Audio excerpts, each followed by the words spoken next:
चलिए जानते हैं आज देश और दुनिया की सिलेक्टेड काम की और महत्वपूर्ण 25 बड़ी खबरों को सिर्फ 10 मिनट में। पर अभी तक आपने इस वीडियो को लाइक नहीं किया है तो लाइक कर दें और इस चैनल को सब्सक्राइब भी कर लीजिए।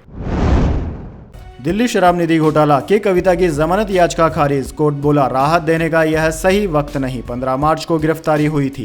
जी हां दोस्तों, दिल्ली की रावेज एवेन्यू कोर्ट ने सोमवार को एक्साइज पॉलिसी केस में सीबीआई और ईडी के केस में बीआरएस नेता के कविता की जमानत याचिका खारिज कर दी है। स्पेशल जज कावेरी बावेजा ने कहा कि उन्हें राहत देने के लिए यह समय सही नहीं है। इससे पहले 23 अप्रैल की सुनवाई के दौरान कोर्ट ने के कविता और एक अन्य आरोपी चरणप्रीत की कस्टडी भी 7 मई तक बढ़ा दी थी, जो कल खत्म हो रही है। परिवर्तन निर्देशालय यानी कि ईडी ने सुनवाई के दौरान यह भी कहा कि के कविता के केस में एजेंसी 60 दिन में चार्जशीट फाइल करने वाली है।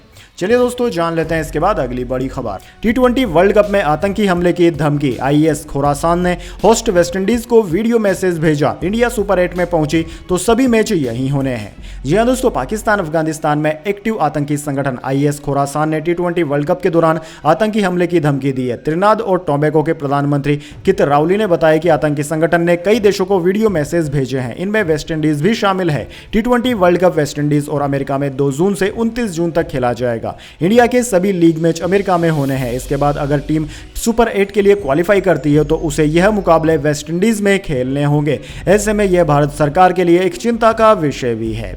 चलिए दोस्तों जान लेते हैं इसके बाद अगली बड़ी खबर। फ्रांस में चीन के राष्ट्रपति शी जिनपिंग का हुआ विरोध। काफिले के रास्ते पर आजाद तिब्बत के बैनर टांके 2 एक्टिविस्ट गिरफ्तार किए। जी हां दोस्तों, चीन के राष्ट्रपति शी जिनपिंग 2 दिन के फ्रांस दौरे पर पहुंचे हैं। इस दौरान सोमवार को पेरिस में तिब्बतियों ने उनके खिलाफ विरोध प्रदर्शन किए। तिब्बत की आजादी की मांग करते हुए प्रदर्शनकारियों ने राष्ट्रपति शी जिनपिंग के काफिले को फ्री तिब्बत के झंडे दिखाए। साथ ही उइगर मुस्लिम समुदाय ने भी जिनपिंग पर मानवाधिकार के उल्लंघन का आरोप लगाकर उनके फ्रांस दौरे का विरोध किया। दरअसल दोस्तों आपकी जानकारी के लिए बता दें, 23 मई 1951 को चीन ने तिब्बत पर जबरन कब्जा कर लिया था। तब से तिब्बत के लोग लगातार अलग अलग मंचों से इसका विरोध कर रहे हैं। जिनपिंग 2019 के बाद पहली बार यूरोप की यात्रा पर हैं। इसी यात्रा के विरोध में students for a free Tibet यानी कि SFT नाम की संस्था ने चीन के खिलाफ बैनर और झंडे फहराए हैं। इसके बाद पुलिस ने 2 कार्यकर्ताओं को हिरासत में भी ले लिया है।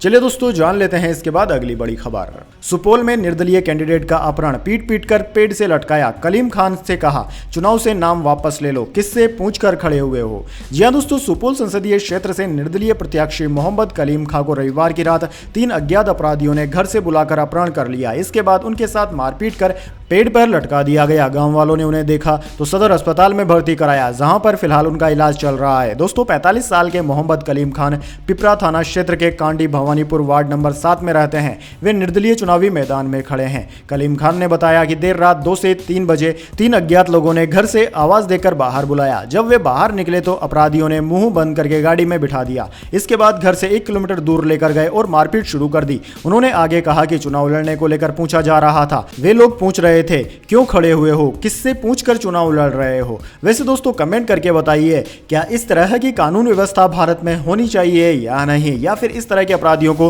भारत सरकार के द्वारा किस तरह की सजा देनी चाहिए, क्योंकि दोस्तों किसी भी व्यक्ति के लिए चुनाव में खड़ा होना अपना मौलिक अधिकार है। चलिए दोस्तों जान लेते हैं इसके बाद अगली बड़ी खबर। कर्नाटक सेक्स स्कैंडल, SIT ने पीड़ितों के लिए हेल्पलाइन बनाई। वीडियो शेयर करने वालों पर कार्रवाई होगी। आरोपी प्रज्वल के खिलाफ ब्लू कॉर्नर नोटिस भी जारी हुआ।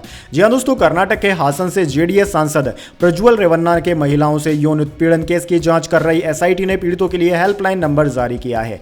SIT हेड और ADGP BK सिंह ने कहा कि पीड़ित महिलाएं 63 60 93 79 47 पर कॉल कर सकती हैं। उन्हें SIT ऑफिस जाने की जरूरत नहीं है, टीम खुद जाकर उनसे बात करेगी। SIT ने लोगों को चेतावनी दी है कि वे रेवन्ना और पीड़ित महिलाओं के वीडियो सोशल मीडिया या फिर पर्सनल मैसेंजर एप्लीकेशन पर शेयर न करें। शेयरिंग करने वालों पर कार्यवाही की जाएगी। प्रज्वल रेवन्ना के खिलाफ ब्लू कॉर्नर नोटिस भी जारी कर दिया गया है। 26 अप्रैल को वोटिंग के बाद प्रज्वल जर्मनी चले गए थे। वहीं किडनैपिंग केस में उनके पिता HD रेवन्ना 8 मई तक SIT की हिरासत में हैं। चलिए दोस्तों जान लेते हैं इसके बाद अगली बड़ी खबर। मंत्री PS के नौकर के घर मिला 25 करोड़ कैश। ईडी ने झारखंड में 9 ठिकानों पर छापा मारा। PS के करीबी ठेकेदार के घर भी 3 करोड़ बरामद हुए।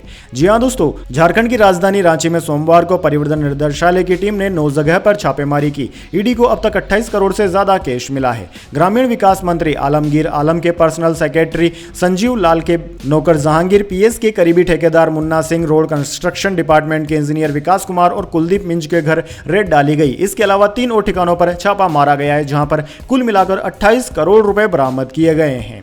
चलिए दोस्तों, जान लेते हैं अगली खबर। पाकिस्तान के विदेश मंत्री बनेंगे बिलावल भुट्टो, कहा था नवाज जीते तो फिर नहीं संभालूंगा यह पद, पार्टी के मनाने पर राजी हुए। जी हां दोस्तों, पाकिस्तान के पूर्व विदेश मंत्री बिलावल भुट्टो प्रधानमंत्री शहबाज शरीफ की कैबिनेट में वापसी कर सकते हैं। पाकिस्तान के अखबार द ट्रिब्यून के मुताबिक भुट्टो को पाकिस्तान का विदेश मंत्री बनाया जा सकता है। दरअसल दोस्तों, भुट्टो की पाकिस्तान पीपल्स पार्टी पीपीपी और पाकिस्तान मुस्लिम लीग नवाज के बीच सरकार बनाने का समझौता अपने अंतिम रूप में है। अखबार ने दावा किया है कि बिलावल भुट्टो पहले विदेश मंत्री बनने के लिए तैयार नहीं थे, बाद में पार्टी नेताओं ने उन्हें इस पद के लिए मना लिया। अब पीपीपी के औपचारिक रूप से कैबिनेट में शामिल होने के समय पर काम किया जा रहा है। चलिए दोस्तों, जान लेते हैं इसके बाद अगली बड़ी खबर। बिहार, झारखंड सहित कई पूर्वी राज्यों में हीट वेव से मिलेगी राहत, पश्चिम राज्यों में जारी रहेगा लू का कहर।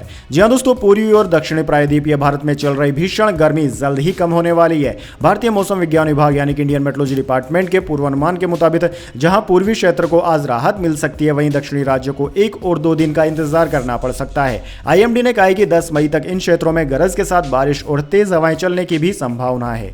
पिछले महीने से इन दोनों क्षेत्रों में भीषण गर्मी पड़ रही है और हर दिन तापमान 40 डिग्री के ऊपर चल रहा है। अप्रैल के आखिरी दिन कोलकाता में 50 साल का सबसे अधिक तापमान 43 डिग्री तापमान दर्ज किया गया। वैसे दोस्तों, कमेंट करके बताइए कि आपके शहर में फिलहाल का अधिकतम तापमान कितना दर्ज किया गया है। चलिए दोस्तों, जान लेते हैं इसके बाद अगली बड़ी खबर। कॉमेडी शो में मजाक उड़ाए जाने पर भड़क उठे करण जौहर, कहा इंडस्ट्री के लोग ही अपमान करें तो बुरा लगता है। कॉमेडियन ने माफी भी मांगी। जी हां दोस्तों, कॉमेडियन केतन सिंह ने फिल्म मेकर करण जौहर से माफी मांग ली है। उन्होंने कहा है कि उनका इरादा करण की भावनाओं को ठेस पहुंचाने का नहीं था। दरअसल दोस्तों, केतन ने एक नए कॉमेडी शो मैडनेस मचवाएंगे के प्रोमो में करण का मजाक उड़ाया था, जिसके बाद करण भड़क गए थे और उन्होंने इंस्टाग्राम पर अपना गुस्सा जाहिर किया था। करण जौहर ने केतन के एक मिमिक्री एक्ट को देखने के बाद सोशल मीडिया पर अपना रिएक्शन देते हुए एक लंबा चौड़ा नोट लिखा था। चलिए दोस्तों, जान लेते हैं इसके बाद अगली बड़ी खबर। टुड्रो बोले निज्जर की हत्या के बाद सिख असुरक्षित थे, जांच 3 गिरफ्तारियों तक सीमित नहीं। जयशंकर ने कहा कनाडा हमारी सबसे बड़ी समस्या। जी हां दोस्तों, खालिस्तानी आतंकी हरदीप सिंह निज्जर हत्याकांड में 3 भारतीयों की गिरफ्तारी के बाद दोनों देशों के बीच तनाव बढ़ गया है। कनाडा के प्रधानमंत्री जस्टिस टुड्रो ने रविवार को कहा कि हत्याकांड की जांच 3 भारतीयों की गिरफ्तारी तक सीमित नहीं है, यह अभी भी जारी है। ओंटारियो में सिख फाउंडेशन ऑफ कनाडा के कार्यक्रम में टुड्रो ने तीनों गिरफ्तारियों को स्वीकार करते हुए कहा कि कनाडा कानून का पालन करने वाला देश है। निज्जर की हत्या के बाद कनाडा में रहने वाले सिख समुदाय के लोग असुरक्षित महसूस कर रहे थे। यहां हर शख्स को भेदभाव और हिंसा से सुरक्षित रहने का मौलिक अधिकार मिला हुआ है।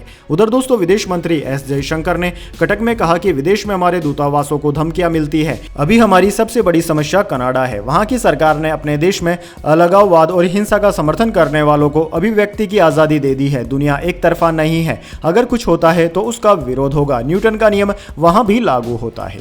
चलिए दोस्तों, जान लेते हैं इसके बाद अगली बड़ी खबर। टाइटैनिक में कैप्टन बने एक्टर बर्नार्ड हिल का हुआ निधन। 11 ऑस्कर जीतने वाली 2 फिल्मों का हिस्सा रहे। 50 साल के करियर में टीवी थिएटर भी किया। जी हां दोस्तों, फिल्म टाइटैनिक में कैप्टन एडवर्ड स्मिथ का रोल प्ले करने वाले एक्टर बर्नार्ड हिल का निधन हो गया है। हालांकि अभी तक बर्नार्ड के निधन का कारण नहीं पता चल पाया है। बीबीसी के मुताबिक एक्टर के एजेंट लो कौलसल ने कंफर्म किया कि उनकी मौत रविवार 5 मई की सुबह हुई। आखिरी वक्त में उनके साथ उनकी मंगेतर एलिसन मौजूद थी। दोस्तों, बताया जा रहा है कि हिल को शनिवार 4 मई को कॉमिक कॉन लिवरपूल में शामिल होना था, लेकिन आखिरी वक्त में इसे रद्द करना पड़ा।